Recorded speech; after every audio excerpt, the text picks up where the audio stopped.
Lodi Cakes! Welcome back for another video!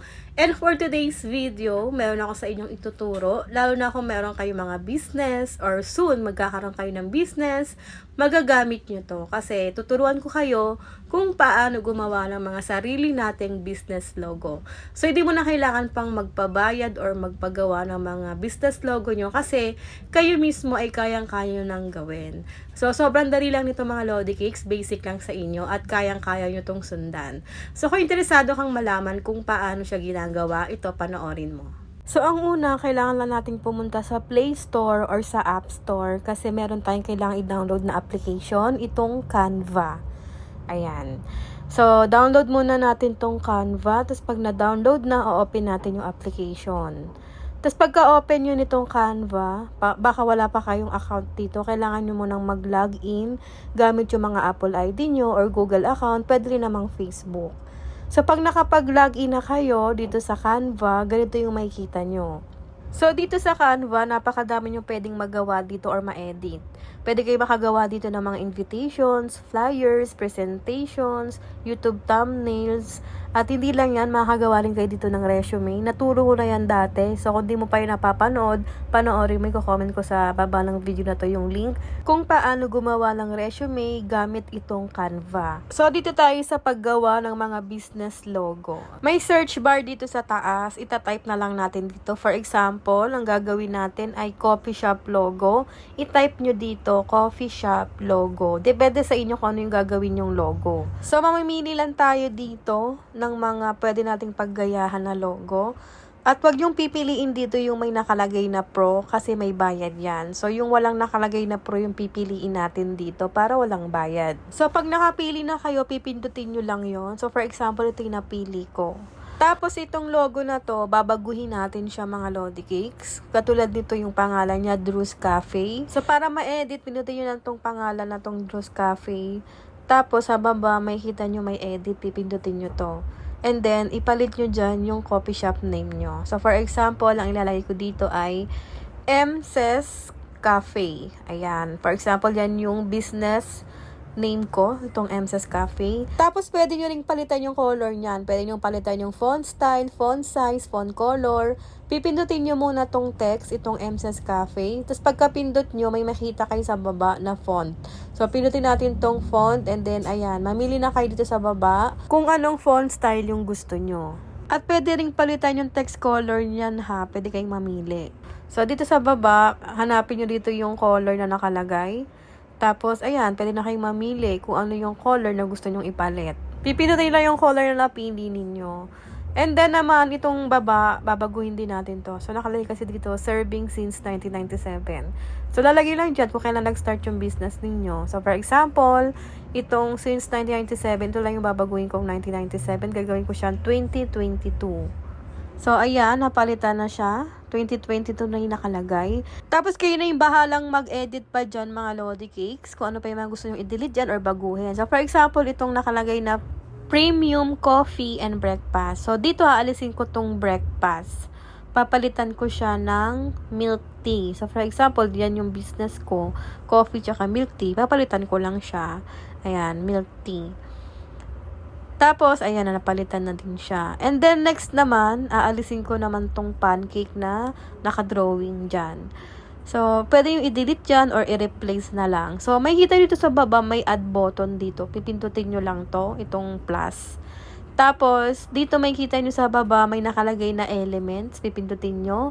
And then, mag-search elements na lang tayo. For example, ilalagay ko dyan ay coffee cup. Ayan, coffee cup. Tapos, pili ka na lang dito na pwede mong gamitin sa logo mo. Ayan, ito yung napili ko. And then, next naman, de-delete ko na tong pancake.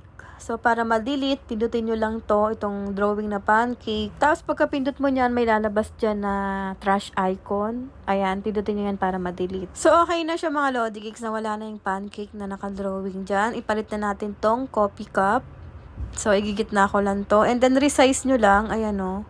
Pwede yung liitan, lakihan yan. At pwede nyo ring palitan yung kulay nyan. Pipindutin nyo lang tong logo ng coffee cup. Tapos, nakikita nyo sa baba, mayroon dyang color. Pwede rin kayo mamili ng kulay na gusto nyo. And then, next naman, dahil may milk tea rin, maglalagay rin ako ng milk tea. So, ayan, elements tayo uli. Search ko dito, milk tea. Ayan. Tapos, may lalabas na dyan ng mga graphics na pwede nyong gamitin. Wag yung mga pro kasi may bayad yan. Wag yung mga walang nakalagay na pro yung pipiliin nyo. So, ito na yung milk tea na i-add natin dito sa logo. Tapos, resize nyo na lang mga Lodi Cakes. Kayo na bahala dyan. Malaki na kayo, charis. Tapos, maglalagay pa ako dito mga Lodi Cakes. Maglalagay ako ng frame. So, dito tayo ulit sa add button. Tapos, elements. And then, dito lalagay ko dito ay circle frame. So, maglalagay lang ako ng frame dito sa aking logo. So, kayo na bahalang mag-isip pa kung ano yung mga pwede nyo pang ilagay, diba? Para mas gumanda yung mga business logo nyo. So, kailangan lang maging creative. Basta kung ano yung mga gusto nyo pang ilagay, lagi nyo lang isi-search elements. So, ito ngayon naisip kong ilagay pa itong circle na frame na to.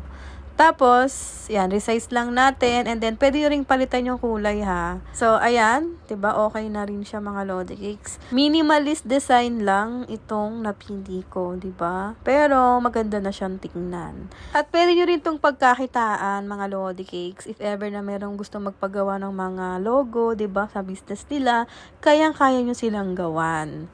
And then, pagtapos ka ng gumawa ng business logo mo, makikita mo tong arrow na to, pipindutin mo para ma-save. Tapos may magpa-pop up dyan, kailangan mo lang to i-allow para ma-save to sa inyong gallery. So, ito na, meron tayong instant business logo, diba? Kayang-kaya mong gumawa ng sarili mong business logo. Tapos, yung pangpuhunan na lang yung kulang, diba?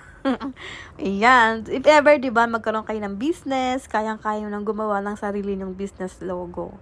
So, kung ano pa yung mga naiisip nyo, kunyari, ang negosyo nyo naman ay clothing, isi-search nyo lang dito lagi, ha. Lagay nyo dyan, clothing, logo, ganun. Tapos, lalabas dyan yung mga templates na pwede nyong paggayahan. Pero, hindi nyo totally gagayahan kasi i-edit naman natin. Huwag lang yung may mga pro, ha, kasi may bayad yan. Next naman, gagawin ko naman ay clothing business logo.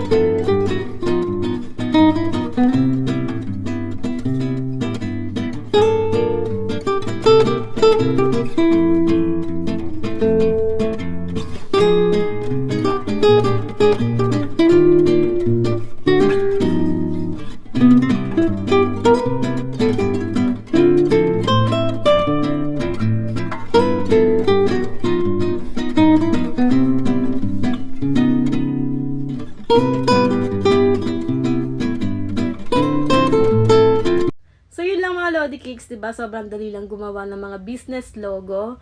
Kung nagustuhan mo tong tinuro ko, please pa-like and share. Comment lang kayo sa baba ng video na to kung ano pa yung mga katanungan nyo or meron kayong mga gustong malaman. Gagawin ko yan ng video tutorial. Thank you for watching and keep safe, mga Lodi Cakes!